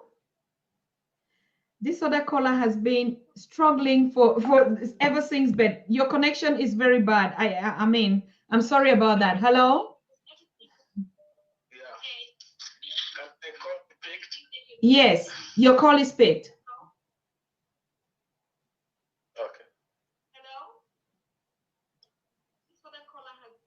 Go ahead, your call is picked, and you're just silent? Of course, your call is picked. Go ahead. Yeah, hello? Hello? Very good. I'm sorry, my sister. Well, because you did it yesterday. You did the same thing yesterday when you called. Please just go ahead and speak. Go ahead. Okay. Very good. First, I just want to, say hello. Go ahead. I want to greet my sister, Fatou. All right. Greet her. I'm greeting Fati, and then what I wanted to say is that this issue, we can address this particular issue in religious form too, because I think if we really look at it in the religious angle, a lady don't have to travel in a foreign country if she is not married or if she is not with a company. So sometimes our own religious leaders or our elders, they deceive us. They deceive us by not explaining this kind of fact to the society. That is what is causing most of our young ladies to take this type of journey. This particular issue that is happening to our sister Fati is happening to some of our sisters all over in Ghana. I'm a Ghanaian. I have seen and hear so many stories like this. If like we put this in our mosques, like on Friday, Jumu'ah, and our imams to address these issues, like the way Fati is doing, maybe it can help the society to reduce people who are sneaking and stealing their way to make this type of journey. All right. This is my contribution. Thank you very much. Hello. This is the last call I'm picking, and we go over to Fatou. Hello. Yeah, I wanted to ask a question because this is my first time participating in this show. Yes, go ahead and ask your question. As I said earlier, my name is Mark Oda, and I'm you from Monrovia, Liberia, West Africa. I want to know whether this PL Lumumba Foundation have a chapter in my country. If so, can you direct me where can I find it in my country? For my country, we listen to our local politics. We don't mainly focus on international politics like such a brilliant idea. Okay, I will get back to you and I will give you your country director, okay? Thank you very much. Thank you too. Yeah. All right, Fatou, what is the way forward as a solution that apart from us just talking and informing and creating awareness? I saw also during the COVID-19 that you were very active even before your government. So you're not only dealing with this issue of human trafficking and try to protect lives, you're also very focused on the crisis that break out on the continent. And I read through your organization, and I saw a lot of pictures that you went during the COVID-19, the outbreak, and you were in villages talking to young girls, talking to mothers, and teaching them how to wear their masks and stuff like that. I mean, when was the time that you realized that it's not even only about this education, but other issues and challenges that our community is facing that we need to create awareness and sensitize our people? Fatou? My sister, hello, are you hearing me? Yes, I hear you. Yes, I believe in helping my people. I just believe in whatever like we can do, whatever we can do to help and support our people. I am doing it. Because this is a pandemic. We don't know the treatment of this virus. They said there is no treatment. This is a virus that kills. This is a virus when it comes to your system, like it easily kills. And I know that our African our health facilities are not good in Africa, especially Gambia here. Then this virus, how I see this virus killing people in Europe, in America, and other places around the world is terrible. And I said, why not coming out? Okay, when they declared this, when I became more strong is when they declared as pandemic. Are you listening? Okay, yes. I happens to when they declared as pandemic, I just come out and I just go and withdraw my account, everything in my account, and start participating going around, raising awareness, you know, I'm buying some preventive measures to give it to people, buying face mask, you know, only to support people, to help people, because there was no this medical face mask, this face mask, the other type. I happened to go to the tailor to have contract with this man so that I can show lot of face mask and share it to the community, give it to people, going round, you like taking using mic, going round to the society and raise awareness and talking to people, telling them the preventive measures, making them understand what this virus is, what can we do to prevent ourselves, to support ourselves, to help ourselves, to prevent ourselves from this disease. I was doing so many things, whatever I can to help my people so that this virus will not enter, or when it is enter, it will not affect many people. Because I believe that when I help one person, I help the whole of the whole Gambia or the whole of Africa. You know, when I help someone to show them how to prevent themselves from this virus, it means that I help everyone. It still shows that I help all Africans, you know, because I was not doing it only in the society. I was doing it on my social media, all my platforms. I was going around to the society, you know, I was going around to the communities, talking to people around in the country, only to sensitize, because this virus it kills. How I see it, like the way it is doing I don't have to have money in my account, and that account, when I know that money, if I don't use that money, I may have the virus myself. You know, I may be sick with that virus, and when I died, who will use that money? That's why I said it's better for me to remove that money from that account, from my account, and spread it, like going buying things to prevent this disease from coming to my country. Because one, my health facility is not good.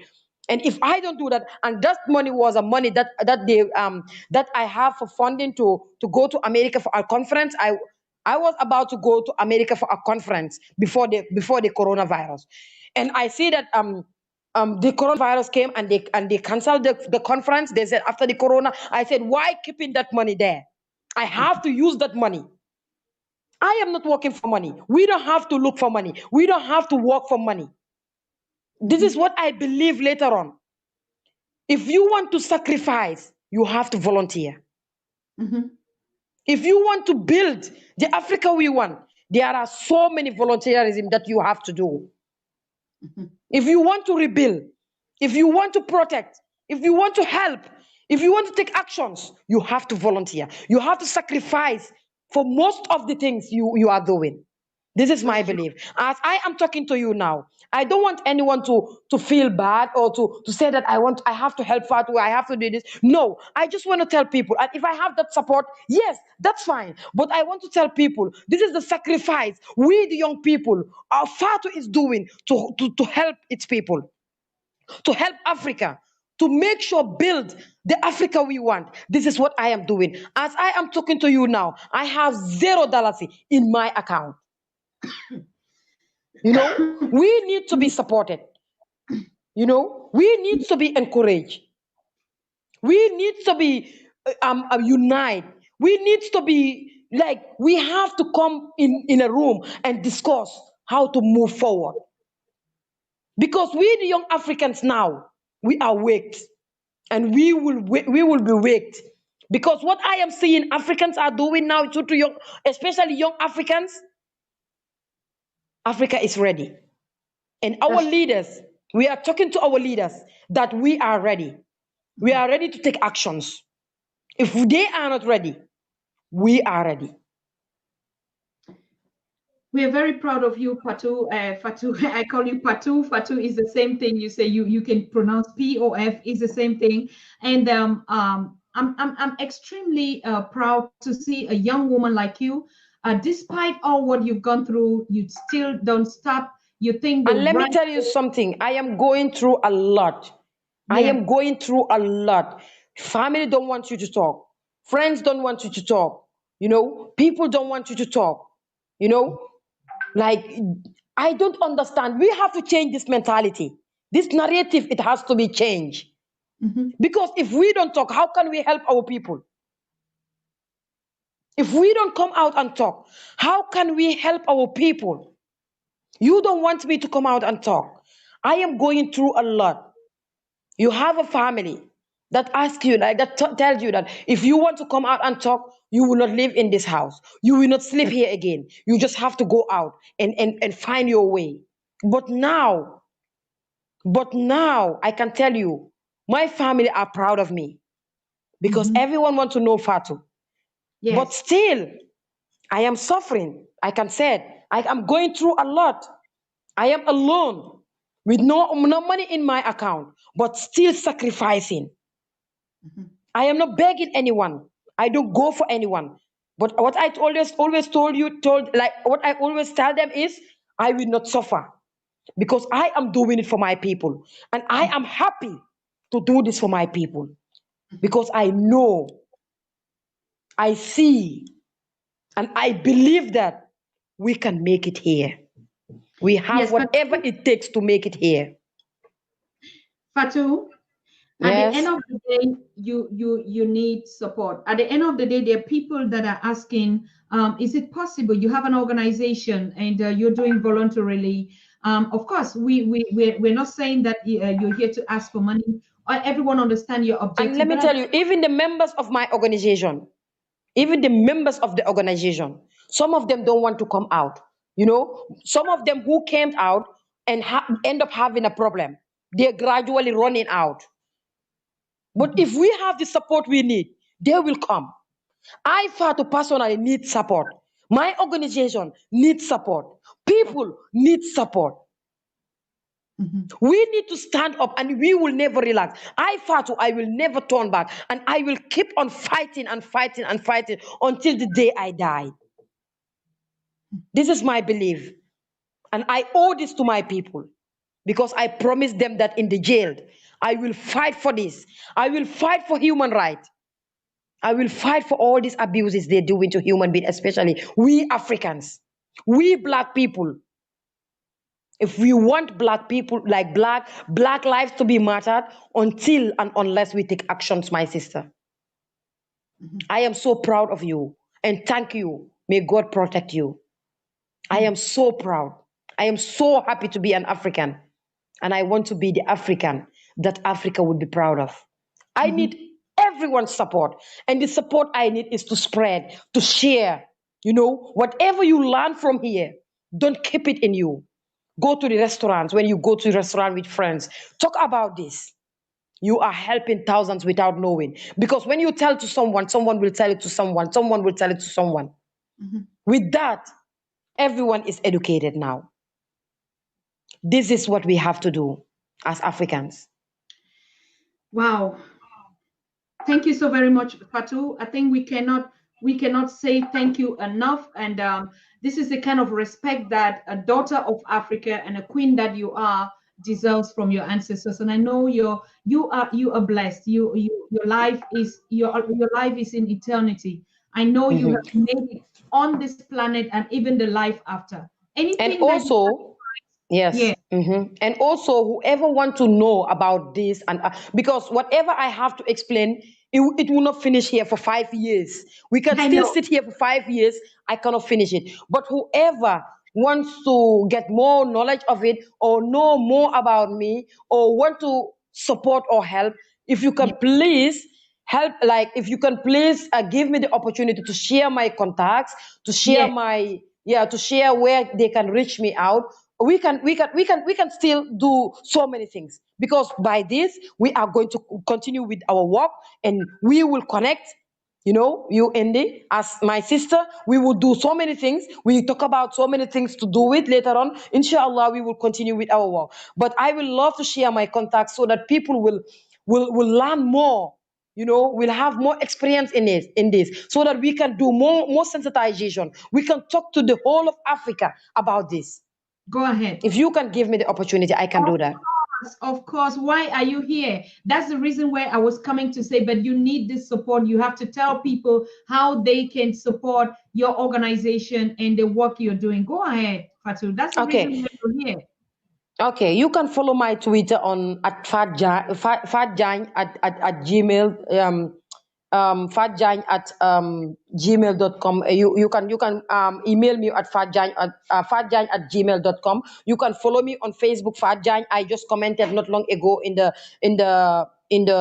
conversation, and Yes. you can also email me. I think I just said my email address and my Twitter. Let me and the organization Twitter is Network of Girls. Our Facebook is Network of Girls Against Human Trafficking. Yes. And sorry, 1 minute. And my personal Twitter is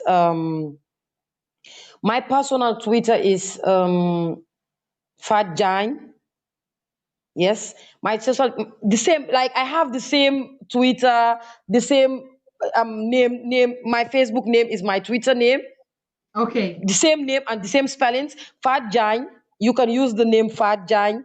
Twitter. You can use my organization name also, Network of Guards Against Human Trafficking. When you type it, you see it there. And you can use my Instagram, the same thing. And who want to contact me direct or on WhatsApp and Twitter, you can just type +220 3833 177 +220 3833 177. Or you can also contact me +220 3626 367 3626 367. Or if you want to call me direct, you can call me +220 222 3177. Only to talk about migration, to talk about how to build Africa, how to move Africa forward. Because I think we need to share. We need to communicate. We don't have to hide anything. We need to talk. That's why I am sharing my social media and my personal contacts. Please, we just focus on this, how to build Africa, how to support each other. Thank you, my sister. I am so proud.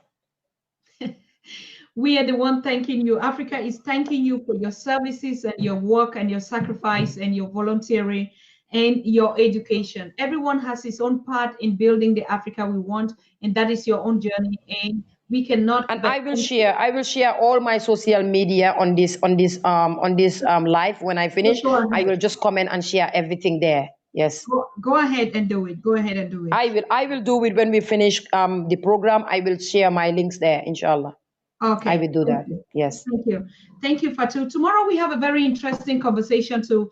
And we have one of our brothers, and he's a Native Black American. He's called Dr. Clyde Rivers. And he's also going to be talking about the need for the diaspora, particularly the African descent, to connect back to their roots. The need for the African diaspora, particularly the African descent. He's talking about the African Americans, the Afro-Europeans, and those in the Caribbean and the Jamaicans. There is a biggest need at this point in time for them to connect back to their roots and invest on the continent, go back to their roots, to be able to breathe, So that conversation is going to be hosted live at the same time here. And our guest for tomorrow is going to be Sir Dr. Rivers.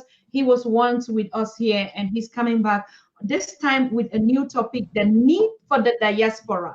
The need for the diaspora, the African people, people of African descent out there in the diaspora. There is a huge need for them to connect back to their roots and to invest on the continent, or to bring back their skills, or to go back home, whatever way they choose. But the time is now. The time is now.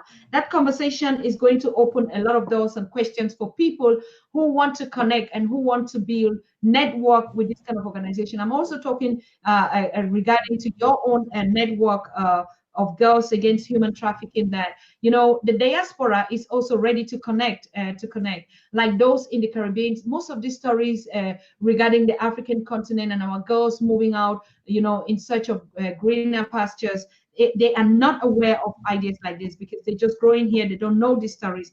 And a lot of them are tweeting now, and they're writing and say, Susan, please connect us to this wonderful lady. We would like to network and to know more about her organization and to work with her. So, Sir Dr. Rivers is also going to be here, and we're going to table exactly your network and also the situation out there. So there is a lot for us to connect. There is a lot for us to build the Africa we want, but particularly the young people and the dreams of the continent is what we are all hampering on. There is nothing in the diaspora. You can come like you're going as a tourist, but don't leave with the agenda that your continent has nothing to offer to you, because you'll be so disappointed. And the worst thing is the diaspora don't actually share the real story. Some of them, they don't speak the truth about what they're going through. Just the same silence you're saying, it's the same silence going out here. And sometimes we say we need to speak out. We need to also speak the reality about these countries where we're operating in. Exactly, What is it exactly. out there? Because some of the stories we also Thank you for saying portray, that. portray They will be here. taking pictures. They will be there suffering, but taking pictures, send it to Africa, send it to the boys, send it to the ladies, so that those people will be eager to go there, will be risking their lives whilst they are suffering there. This is what they are doing. This is the fake life they are doing. They're just taking pictures, standing in a car, holding ice cream, or it's crazy, doing some certain actions that will attract these young people to just use this Mediterranean Sea and go to this, use this sea and go, and before you reach, you died in the sea. What can you explain? Because Yeah. you're already gone. Oh, we've seen a lot of terrible images out here in Lampedusa. It's just the city between Spain and Italy. How young people, or Morocco and Tunisia, all these northern African countries, and a lot of people dying there are young women with babies in their hand, even pregnant women. This is so pathetic. Like, we begin to say, what is it that can really drive our people from the continent, and they choose to die at sea? The reality, the diaspora has to answer it. The diaspora has to be responsible to tell it the way it is. It is not everything that is green out here. Like you hear your brother from Switzerland saying, a lot of us are regretting, a lot are filled with regret. But the one problem that you're addressing is what the diaspora is also experiencing. Like, you've left the continent, you're out here. How do you come back empty-handed? Because the same is the situation that you are. All your people will laugh at you, or your continent will say you just went back, you were lazy, you didn't bring back anything. So it's some kind of an And you went to do prostitution, all those sorts of things you hear. They call you names. People yeah. point at you. Because of that, the ladies, they don't want to come out and talk. They don't. And if you pointed, like if you call them to come, they will tell you, if you call my name, I will have problem with you. I don't want to talk. You know how? We need to stop this. We need to change the narrative. We need to change the way we think. That's true. All right. So it's all about the Africa we want. It's all about the opportunities of the continent. It's all about believing in us. If you have a possibility to travel for tourism, for education, and for other things, of course, we are not saying one should not travel, or you wanted to go for a conference. But this kind of crazy idea of trafficking to go to a country you don't even know about it, you don't even know in the need, or in the idea that there's just some other opportunities there. And now we are getting the life stories of examples of people that have been out there and saying, it is all not as green as roses. We're also going to be sharing a lot of videos of this kind of tragic incidents that are going on. But our aim and objective is just for us to empower one another, to inspire ourselves to say, Africa is the paradise, is the dream, is our home. It's a place where no one will racist you. No one will look at you and say you're a different color. And no one would discriminate us. No one would batter you. No one will rape. I mean, there are these incidents too among our own people, but at least you're on the continent of your motherland. So no reason to even get a scholarship if we had that opportunity. And think, if we had someone like Usman in our days, I don't think Africans would go taking all this risk. So now we are speaking, and the first thing is for us to speak. So we want to thank you so very much, Queen Fatou. And one last word for the audience before we depart. Fatou. One last word. Yes, what believe advice? in Africa. Yes. Believe in Africa. All Africans should believe in Africa. They have to know that we have whatever it takes. We have whatever it takes to develop Africa. We have to love ourselves. We have to love Africa. We have to believe, unite, connect, and communicate. We have to accept and love one another. You know, we have to love one another. We have to care. With that, Black Lives Matter. Thank you very much, Queen. Thank you. We appreciate your spontaneous reaction, and we see ourselves some other time. Anytime on this program, you're welcome. Thank you for your sacrifices, and God bless you and your family and the entire continent. And to you, my listeners, I want to thank you for making it another date and for your positive contribution. Good night.